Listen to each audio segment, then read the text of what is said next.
Bilang pagunita sa fire prevention, kasama ang pagdiriwang ng Women's Month, ang Santa Magdalena Fire Station ay nakapagsagawa ng iba't ibang aktibidad. Narito ang ilan sa mga aktibidad na matagumpay na nailunsad. Sa formal na pag-umpisa ng Fire Prevention Month, nagkaroon ng kick-off ceremony noong March 2, 2026. Isang motorcade na naganap sa buong bayan ng Santa Magdalena na nilokohan ng mga barangay opisyal, tanod at guardians. Kasunod nito, nagkaroon ng fire truck visibility at distribution of fire safety leaflets sa iba't ibang barangay ng Santa Magdalena na tumagal hanggang March 8.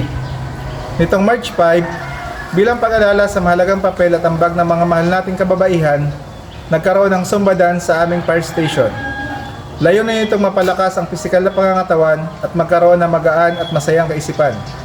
Nilawakan din ito ng mga empleyado ng local government unit. Upang masigit na mapabatid natin sa taong bayan kung anong mayroon tayong kagamitan sa pagsugpo sa sunog at makabahagi tayo ng kaalaman kung ano ang dapat gawin sa oras ng sakuna at sunog, nagkaroon ng open house o station visit nitong March 9. Sinundan ito ng static display kinabukasan March 10.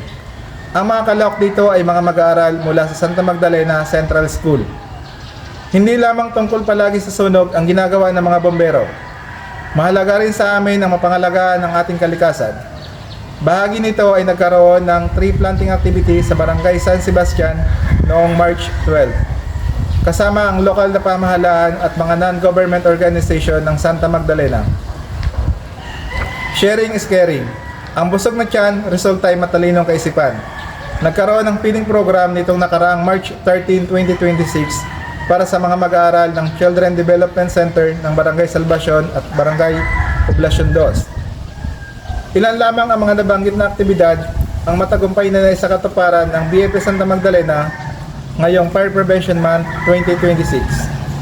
Ako po si F. Otto Lopera, nagbabalita para sa Sorsogon BFP TV.